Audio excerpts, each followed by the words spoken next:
Now it's time to look at the e3 ideas that come after tricky move orders.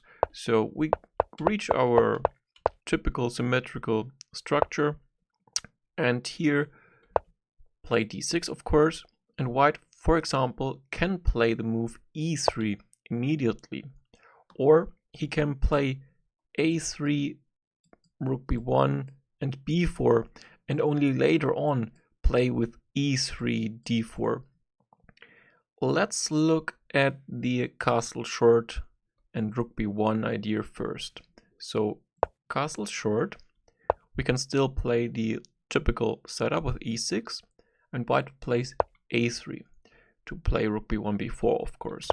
Continue with the typical moves. White expands on the queen side, we play the typical move b6, and now white cannot play d3 anymore because the knight would be hanging. So instead white plays e3, play rook, bishop to b7 and d4. And here's a little difference compared to those positions where the rook is on a1, pawns are on b2 and a2. Because in this situation, black has already played b6 and bishop b7, which means if we take on d4 right now, white can play knight takes d4. And you see, the knight is pinned. We cannot play our typical knight takes d4 idea anymore. Which means after d4, we have to play a different move. We play rook c8. And the idea here is that we are lining up the rook against the c4 pawn, and white has to watch out not to lose this pawn. Here white plays queen to d3. Yes, he would like to advance his pawn to d5, for example, but the knight on c3 is undefended, as well as the pawn on c4. So queen d3 makes a lot of sense. Now we can play the following forcing sequence. First we take on b4, just to recapture of course, and play a5. Now if white captures on a5, we can recapture with the knight, and you see that the pawn on c4 is in a lot of trouble. But the pawn on b4 is hanging as well. If white advances, for example, with a move like b5, we can play knight to b4. And the c4 pawn still is a target. We are threatening knight takes d3, by the way, and that's not a good option for white. So instead, white has to play the move bishop a3. We can capture on b4. After bishop takes b4, play this move bishop to a6. And we are hinting at the idea of capturing on c4 at some point. For example, we can play for moves like d5 to exploit the pin on the pawn on c4. Can also maybe capture on b4, rook takes b4, and then play like knight to c6, followed by knight to a5. This position has already been reached, and white usually plays knight to b5, threatening to capture on d6. And here the best move is to play d5. And again, there are troubles for white. For example, captures, and then black captures on c4, or black captures on c4 immediately. Those are all the different threats black generates, but unfortunately white can escape here. Can play bishop takes e7, and there are two options. If you just want to play a quick safe draw, you can capture on e7 with the queen. White plays queen to a3. That's a little trick. Now after captures, you see the rook is also attacking b6, and we can, for example, play knight f5, captures, and yeah, here it should be an equal position. You cannot win this anymore. The alternative after bishop takes e7 would be to capture with the knight, threatening to take on c4, but unfortunately white has one good move here. He can play queen to a3, and hitting the bishop on a6. Yes, there's still some play left in this position. You can, for example, play rook a8, which was played by Yakovenko, and white can still go wrong, should probably end in a draw though. So this entire idea of expanding on the queen side first and then playing e3 is not a big problem for black at all. Therefore, we return to d6 and look at e3. With e3, white immediately threatens to play d4. So if we continue in the typical way of playing e6 now, white can play d4. And I looked at this position for some time. You can, for example, play knight to e7 and play this position. Here, black basically wants to play stuff like b6 and then followed by bishop to b7. And concrete lines don't really work. Like knight e4 can play b6. And there's one concrete line which I checked, like check on d6, king d7, knight e5, hitting the rook on a8, hitting the pawn on f7, and it's basically a pawn sacrifice after rook to b8. There are a lot of exchanges on f7, rook f8, of course hitting the knight has to retreat, only square is g5, hitting h7, so h6 is necessary now, and the knight has to retreat. Here, knight e4 is best because of the next move, which is bishop to a6. We are threatening to capture on c4. White has to play knight to d2, and then we can play knight to c6. And there's a lot of compensation in the form of knight e5, knight a5, knight b4 to come to those squares. And generally speaking, white has not such an easy time even being a pawn up right now.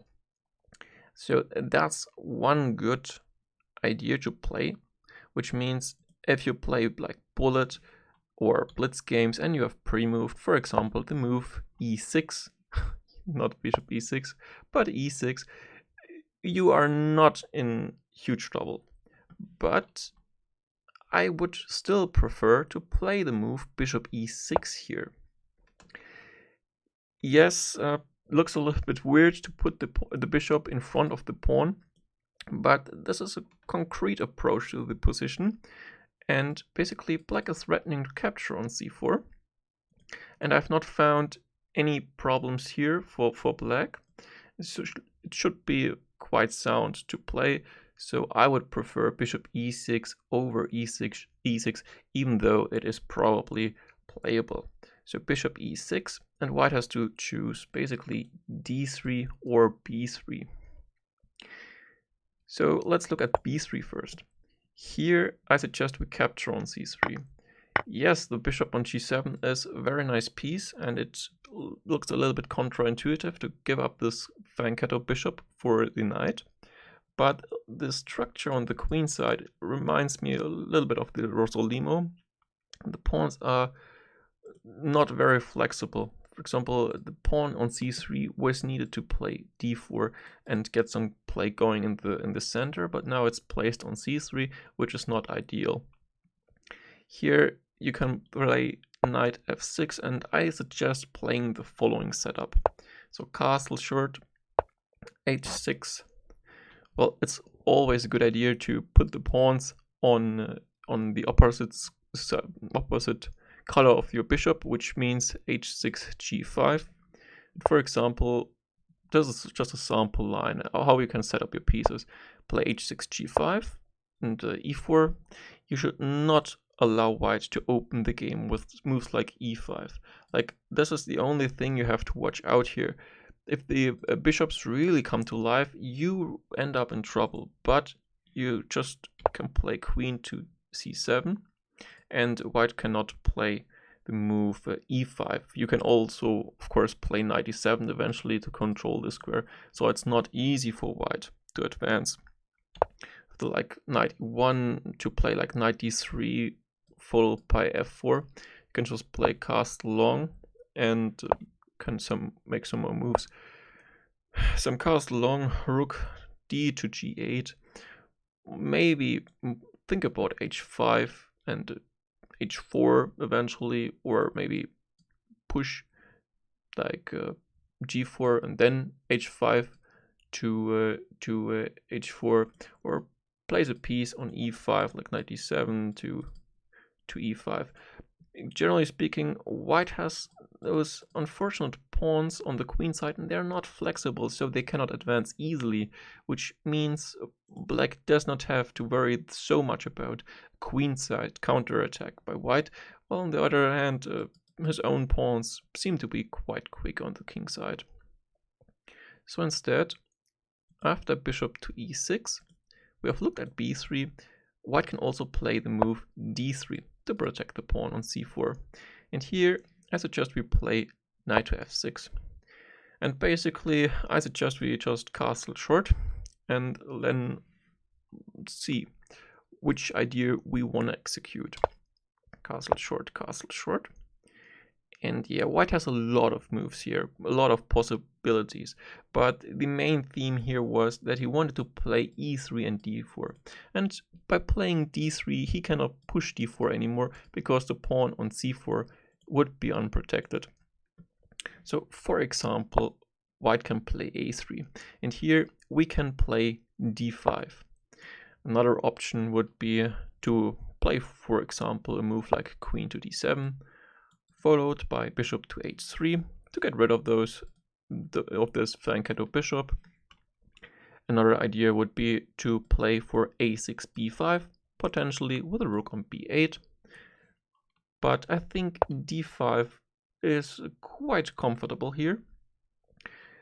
The main theme is, of course, if white captures, which he probably should do because black is threatening to take on c4 and winning a pawn. And just note that knight g5, which is a typical idea here, does not win anything because of bishop g4, and this wins the necessary tempo for black to play either d4 or taking on c4, depending on how the position develops. For example, a move like f3, I mean, this is not a great structure for white. You can just drop back probably to c8 and everything is fine for black. So c takes d5, knight takes d5, okay, threatening to basically win a pawn here. And just to illustrate this one tactical sequence to prove that there's no problem in black's position. Of course, if white just captures on d5, I mean, we don't have to talk much about this structure. Here, backward pawn, and bishop is attacking b2 basically all the time. White needs to defend this pawn. This is not a great structure for white, of course, because especially c5 pawn also controls d4 square. So the only sensible try for white would be to go for something forcing, which is knight g5. Here we can take on c3. Well, b takes c3. We can probably drop back with a bishop. Not such a big problem here for black. So takes, and this little forcing sequence, and rook d6, protecting the knight. So bishop takes c6 is not a theme anymore, and basically preparing rook to d8. And this pawn on d3 is a little bit weak, and we can just gang up on this pawn. So that was all about the e3 ideas. We saw the castle short followed by e3 ideas. We saw the a3, rook b1, b4, and then eventually e3, d4 ideas. And we saw the immediate e3, well, d4 idea, which we could just stop with the moves e3 and bishop e6. So in the next videos, I will talk about some other ideas white might have.